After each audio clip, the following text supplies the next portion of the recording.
নমস্কাৰ প্ৰিয় বন্ধু বান্ধৱীসকল, আপোনালোকৰ ওচৰলৈ লৈ আহিছোঁ আৰু এটা সুনীল গগৈৰ বিগ আপডেট নিউজ। প্ৰিয় বন্ধু বান্ধৱীসকল, সুনীল গগৈৰ পত্নী পুষ্পা গগৈ আৰু তেওঁৰ পুত্ৰক পুলিচে প্ৰায় 10 ঘণ্টাতকৈ অধিক সময় সোধপোছ কৰিছিল। 10 ঘণ্টাতকৈ অধিক সময় সোধপোছ কৰাৰ পাছত পুলিচে ঘৰলৈ যাবলৈ অনুমতি দিছিল, কিন্তু আজি আকৌ পুৱা 10 বজাত আকৌ উপস্থিত হ'বলৈ দিছে ঢকুৱাখানা পুলিচ থানাত। এই সম্পৰ্কত আপোনালোকৰ ওচৰত সম্পূৰ্ণ প্ৰতিবেদন আগবঢ়াব বিচাৰিছোঁ। প্ৰতিবেদনটো সম্পূৰ্ণ চাব, তেতিয়াহে আপোনালোকে কাহিনীটো বুজি পাব। তাৰ আগতে আপোনালোকক ক'ব খুজিছোঁ, আপুনি যদি নতুনকৈ আহিছে চেনেলটোলৈ তেনেহ'লে চেনেলটো ছাবস্ক্ৰাইব কৰি দিব। লগতে যদি প্ৰতিবেদনটো ভাল পায় তেনেহ'লে লাইক কমেণ্ট শ্বেয়াৰ কৰি সহযোগিতা কৰিব। তেনেহ'লে পলম নকৰোঁ, আহক প্ৰতিবেদনটোৰ মাজলৈ যাওঁ। পত্নী পুত্ৰ ভতিজাকৰ সৈতে আৰক্ষীয়ে পৃথকে অব্যাহত ৰাখিছে জেৰা। এদিন এৰাতি থানাত ৰাখি জেৰা কৰাৰ পিছত ঘৰলৈ যাবলৈ দিয়া হয় সুনীলৰ ভতিজাক জয়ন্ত গগৈ। আমাৰ সাংবাদিক দীপাংকৰ দাস লাইভত আছে। দীপাংকৰ,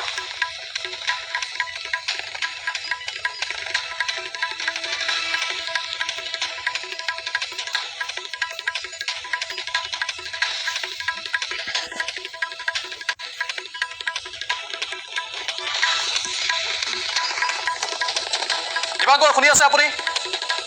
দীপাংকৰ, অধিক তথ্য বিচাৰিছোঁ।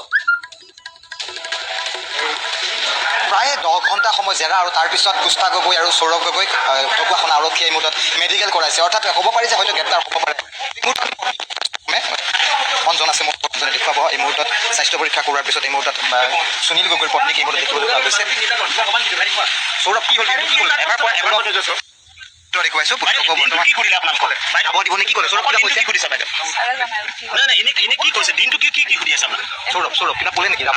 নেকি? দিনটো বহুৱাই থৈ দিছে। এতিয়া কি কৰিছে? এৰেষ্ট কৰিছে নেকি? নাই কৰা। এৰেষ্ট আপুনি সুধিছে নাই? আমাক এৰেষ্ট কৰিছে নেকি বুলি সুধিছে নাই? নাই কৰা। এৰেষ্ট কৰিছে বুলি কোৱা নাই। একো দিনটো অকল বহুৱাই থ'লে। হ'ব, এতিয়া মোক পেচাৰী মোক বিৰাট একেবাৰে কিবা লাগিছে। ঠিক আছে দেখুৱাইছো। এই মুহূৰ্তত সুনীল গগৈৰ পত্নী আৰু পুত্ৰ এই মুহূৰ্তত স্বাস্থ্য পৰীক্ষা তেওঁলোকক কৰোৱা হৈছে। আৰু আচৰিত কথা যে যোৱা আমি যদি চাওঁ ৰাতিপুৱা 10 বজাৰ পৰা এতিয়া প্ৰায় নিশা 9 বাজি উকলি গৈছে আৰু প্ৰায় 10 ঘণ্টাৰ সময় আশে পাশে তেওঁলোকক বৰ্তমান জেৰা চলাই এই মুহূৰ্তত তেওঁলোকক স্বাস্থ্য পৰীক্ষা কৰোৱাৰ বাবে লৈ আহিছে। আৰু অঞ্জনে এই মুহূৰ্তত দৃশ্যাংক দেখুৱাইছে। আমি দেখুৱাইছোঁ এই মুহূৰ্তত লখিমপুৰৰ ঢকুৱাখানা অসামৰিক চিকিৎসালয়ত তেওঁলোকক স্বাস্থ্য পৰীক্ষা কৰোৱা হৈছে। আৰু পোনে তেওঁলোকক এই মুহূৰ্তত লৈ যাব ঢকুৱাখানা আৰক্ষী থানালৈ। তাৰপিছত তেওঁলোকক যাবলৈ দিয়া হোৱা নাই কি, কিন্তু সম্পূৰ্ণৰূপে এটা মানসিক হেঁচাত তেওঁলোকক দেখিবলৈ পোৱা গৈছে। কাৰণ আৰক্ষীয়ে বাৰম্বাৰ তেওঁলোকক জেৰা চলাইছে। কিবা ক্লু পায় নেকি সেইটো বিষয় তেওঁলোকে চালি জাৰি চাব বিচাৰিছে। আৰু সেই দিশটোৰ ক্ষেত্ৰত কিন্তু আৰক্ষীয়ে আৰু কি ক্লু আৰক্ষীয়ে লাভ কৰিছে সেয়া নিশ্চয় লক্ষণীয় হ'ব। কিন্তু পুনৰ কৈছোঁ যে আজি সুনীল গগৈৰ বাসগৃহত থকা দুটাকৈ পুখুৰী আজি সিঁচা হৈছিলে। আৰু তাৰ পিছৰ সময়ছোৱাত যদি চাওঁ তেতিয়াহ'লে আৰক্ষীয়ে নিশা পৰ্যন্ত কৈছোঁ, এতিয়া প্ৰায় 9 বাজি উকলি গৈছে আৰু এই মুহূৰ্তলৈকে জেৰা চলাইছে। আৰক্ষীয়ে স্বাস্থ্য পৰীক্ষা কৰাইছে, কিন্তু গ্ৰেপ্তাৰ হ'বনে, তেওঁলোকক যাবলৈ দিয়া হ'ব, এয়া কিছু সময়ৰ পিছত ছবিখন স্পষ্ট হৈ পৰিব। নিশ্চয় দীপাংকৰ, লাইনত থাকক আপুনি। আমি ইতিমধ্যে জনাইছোঁ যে এয়া সুনীল গগৈৰ পত্নী পুষ্পা গগৈ, তেওঁৰ পুত্ৰ আৰু ভতিজাক আটাইকে স্বাস্থ্য পৰীক্ষা কৰাৰ অন্তত পুনৰ লৈ যোৱা হৈছে। স্বাভাৱিকভাৱে যথেষ্ট গুৰুত্বপূৰ্ণ এইখিনি সময় গ্ৰেপ্তাৰ কৰা হ'ব পাৰে নেকি তাক লৈও প্ৰশ্ন উত্থাপন হৈছে। অৱশ্যে এতিয়ালৈকে সুনীল গগৈৰ পত্নীৰ ভাষ্য আমি শুনিছোঁ গ্ৰেপ্তাৰ কৰা নাই বুলি তেওঁ সদৰি কৰিছে। কিন্তু পৰৱৰ্তী সময়ত আৰক্ষীৰ ভাষ্যও লক্ষণীয় হ'ব, যিহেতু সুনীল গগৈৰ বাসগৃহত অভিযান চলোৱা হৈছিল, পেন ড্ৰাইভ জব্দ কৰা হৈছিল আৰু লগতে আধাৰ কাৰ্ড পেন কাৰ্ডো জব্দ কৰা হৈছিল। সেই সকলো আধাৰ কাৰ্ড আৰু পেন কাৰ্ড আছিল পুষ্পা গগৈৰে। আধাৰ কাৰ্ড আৰু পেন কাৰ্ড কিয় জব্দ কৰা হৈছিল তাক লৈ প্ৰথমে প্ৰশ্ন উত্থাপন হৈছিল। পাছত গম পোৱা গৈছিল যে পুষ্পা গগৈৰ প্ৰকৃত নামটো পূৰ্বে বেলেগ আছিল, পাছত তেওঁ নাম সলনি কৰিছিল। এই সকলো বিষয় এতিয়া স্বাভাৱিকতে আৰক্ষীৰ তদন্তৰ আওতাত আছে আৰু তদন্ত এনেধৰণে চলি আছে যে আৰক্ষীয়ে বিশেষ কথা সংবাদ মাধ্যমক ক'ব বিচৰা নাই। বহু কথা আৰক্ষীয়ে বৰ্তমান গোপনে ৰাখিছে। কিন্তু আজি দিনৰ ভাগত দেখিবলৈ পোৱা গৈছিল জাহাংগীৰ হুছেইনৰ চিহ্ন মুণ্ড বিচাৰি অভিযান চলোৱা হৈছিল আৰু সন্ধিয়াৰ ভাগত দেখা গৈছে যে সুনীল গগৈৰ পত্নী পুত্ৰক লগত লৈ আৰক্ষীয়ে স্বাস্থ্য পৰীক্ষা কৰাইছে। দীপাংকৰ দাস, আকৌ এবাৰ গৈছোঁ আপোনাৰ কাষলৈ, যিহেতু ইতিমধ্যে তথ্যখিনি আপুনি জনালে, কিন্তু সামগ্ৰিকভাৱে আমি পুষ্পা গগৈৰ ভাষ্য শুনিলোঁ। তেওঁ কৈছে এতিয়ালৈকে গ্ৰেপ্তাৰ কৰা হোৱা নাই, কিন্তু বহুত ভাগৰুৱা যেন অনুভৱ হৈছে তেওঁ।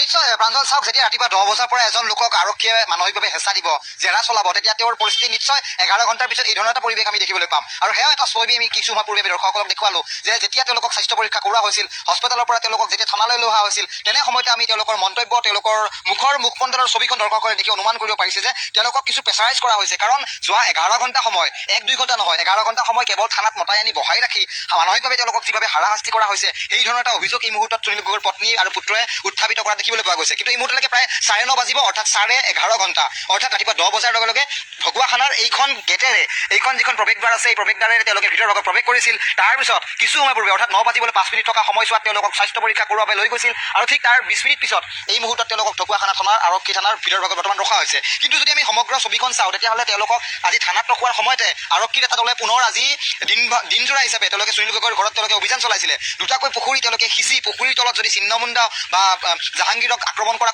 কোনো অস্ত্ৰ, এই ধৰণৰ ক্লু বিচাৰি কিন্তু আৰক্ষীয়ে এক প্ৰকাৰ পুখুৰী সিঁচা ধৰণৰ পৰিৱেশ আমি দেখিবলৈ পালোঁ। কিন্তু আৰক্ষীয়ে যে শূন্যতে এটা গদা ঘূৰাই আছে, সেই ছবিখনে এনেকুৱা এটা আমাৰ অনুমান হ'ল। কাৰণ কিছুমান পূৰ্বে মই লখিমপুৰ আৰক্ষী অধীক্ষক আমি অপৰ্ণা নটৰাজনৰ সৈতে কথা হৈছিলোঁ। তেওঁ স্পষ্টভাৱে কৈছে যে যদি কিবা প্ৰকাৰে ক্লু পায় বা কিবা প্ৰকাৰে তেওঁলোকে তথ্য প্ৰমাণ পায়, তেতিয়াহ'লে নিশ্চয় পত্নী পুত্ৰই নহয় আন বহু লোকক তেওঁলোকে গ্ৰেপ্তাৰ কৰিব।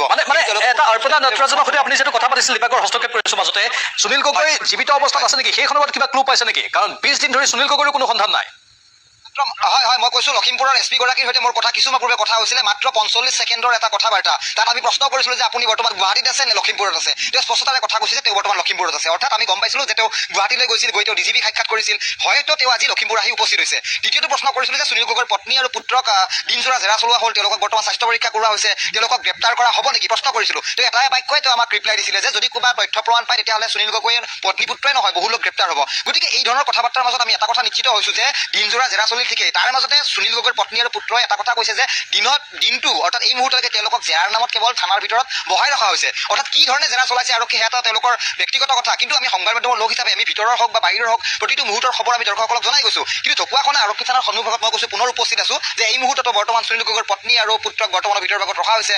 তেওঁলোকক যাবলৈ দিয়া হ'ব নে তেওঁলোকক আজি আনুষ্ঠানিকভাৱে গ্ৰেপ্তাৰ নকৰিলেও তেওঁলোকক থানাত ৰখা হ'ব, এয়া কিছু সময় পিছলৈ আমি হয়তো সমগ্ৰ কিন্তু সুনীল গগৈৰ ককায়েকে কৈছে যে সুনীল গগৈকো হত্যা কৰা হৈছে, তৃতীয় শক্তিয়ে হত্যা কৰিছে। এই তৃতীয় শক্তিৰ কথাটো হঠাৎ কিয় আহিছে? নিশ্চয় এই মুহূৰ্তত মই প্ৰাঞ্চল দেখুৱাম যে এই মুহূৰ্তত পুনৰ সুনীল গগৈৰ পত্নী আৰু পুত্ৰক এইদৰে লৈ অহা হৈছে। এক্সক্লুচিভ ভিজুৱেলছ কিছু মই দেখুৱাই আছোঁ এই মুহূৰ্তত, যে যিকোনো মুহূৰ্তত হয়তো তেওঁলোকক যাবলৈ দিয়া হৈছে নে আন এখন বাহনত লৈ তেওঁলোকক হয় আমি দেখিম এয়া পুত্ৰ, এয়া সুনীল গগৈৰ পুত্ৰ সৌৰভ হয়তো যাবলৈ দিয়া হৈছে। পত্নীগৰাকীক মই দেখুৱাম, এয়া যাব দিছে। সুনীল গগৈৰ ককায়েক আছে, আমি ককায়েকৰ সৈতে আমি দিনত কথা পাতিছিলোঁ, যাব দিলে চাগে, যাব দিলে কালি আহিব দিছে চাগে। এয়া ডাঙৰ মই এটা ব্ৰেকিং নিউজ কওঁ যে কাইলৈ পুনৰ তেওঁলোকক থানাত হাজিৰ হোৱাৰ নিৰ্দেশ দিছে।